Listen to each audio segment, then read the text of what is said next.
So here in the UK, we have this thing called a secret screening. It's in a chain of cinemas called Cineworld, and if you don't know what it is, basically, we turn up to see a movie and we don't know what that movie's going to be. It's going to be something that's going to be out in the next few weeks, normally.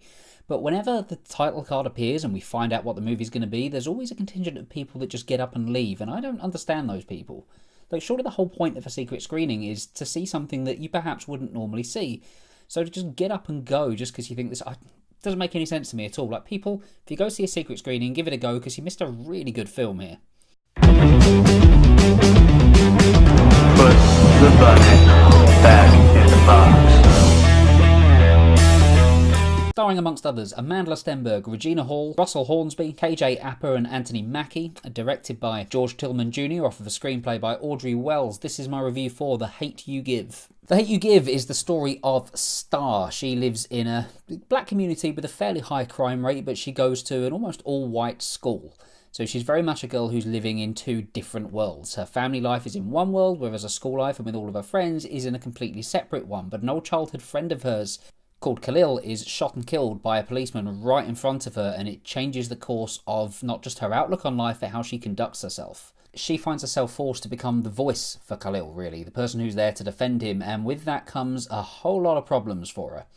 So first up, apologies if this isn't the most enthusiastic review. I did really like the movie. I'm just full of cold at the moment and I just feel blah. But we're here to talk about a movie and talk about it we shall. So The Hate U Give is one of those movies that I've been looking forward to quite a bit based on the trailers. I thought the trailer was really good and it gave the impression that we were going to get a very, very powerful film. And thankfully, in quite a lot of ways, that's exactly what we get here. And a large part of that, I think, comes down to the performances. Amanda Stenberg is amazing in this movie. Like, she is so good throughout. Like, she gets to start off the movie with not that much serious stuff to work with. It's almost a bit sort of breezy in the opening act, I think, and then as things get more serious, she proves that she is so up for the challenge. Like, every single dramatic moment that she has to deliver, she does absolutely perfectly, and I'm so actually pleased that she's got a good movie this year, because the last film she did was The Darkest Minds, and that was terrible. So it's good that we've got The Hate U Give coming along to be able to really show what a great actress she actually is. And yeah, she proves herself and then some in this film. Like, she is not just the star, but she's in the majority of scenes. Like, there's rarely a scene where she's not in it. And that's got to be a lot of pressure for her. She's still a young girl, but you wouldn't know it seeing her on the screen because, yeah, she delivers the goods and then some. And she's helped out by a cast that are all pretty good for the most part. There's not really anybody I can fault here. I think next to Amanda Stenberg, my second favourite performer in this is Russell Hornsby as her father, because he is almost as good as she is. I mean, he doesn't have quite as much to do, but whenever you see him, he's just a captivating presence on the screen. And I'm not overly familiar with him. I don't really know much of what he's done before. I've not seen a lot of his other work.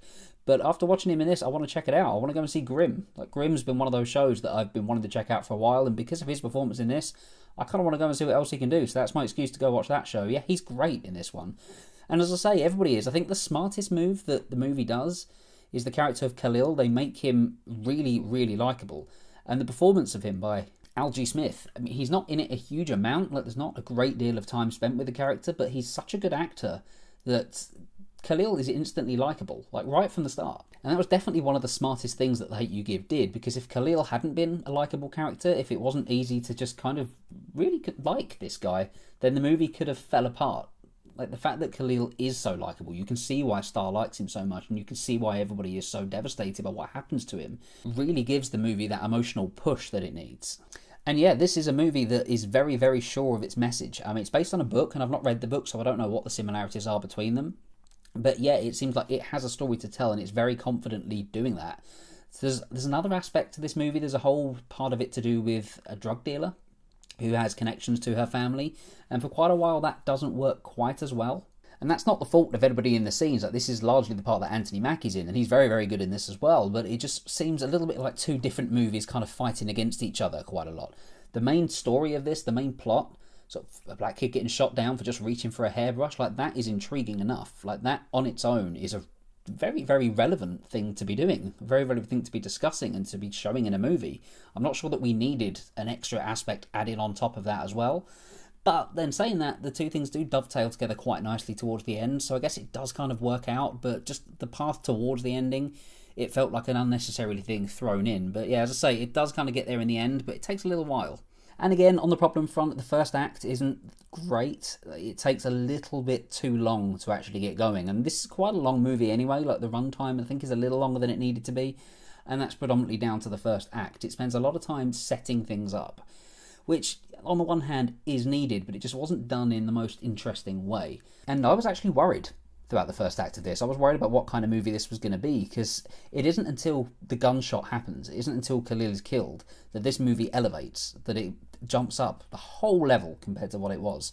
But that first act, the dialogue is a bit off in it, the pacing's a bit off in it, and it just doesn't really feel like the kind of movie that it is once that gunshot happens. And that is where quite a lot of people walked out as well, was during the first sort of half an hour or so, people were leaving. And I don't agree with leaving a movie. I think watch it to the end, see if it surprises you.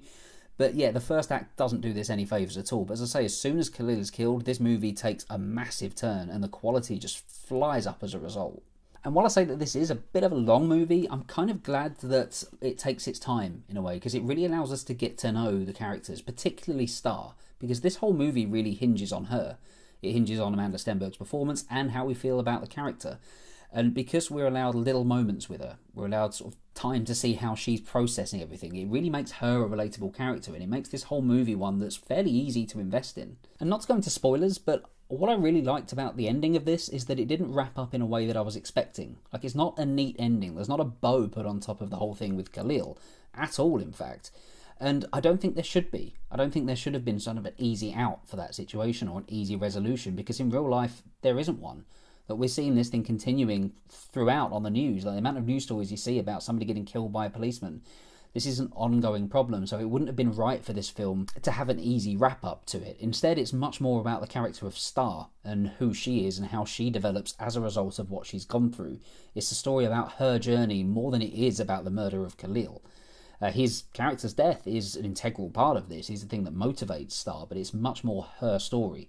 And it was the right way to go, because in a character point of view, sort of thematically, it's a very satisfying ending in that regard with how Starr winds up. But yeah, overall, this is a movie that I really, really enjoyed. As I say, I was looking forward to it anyway, and it didn't disappoint. It's got a few problems. It's nowhere near a perfect movie, but it's a powerful one. It's an important one, and it's one that's captivating, down to the performances and the script as well. As I say, apart from that first act, the script is really, really good on this one. The direction's good.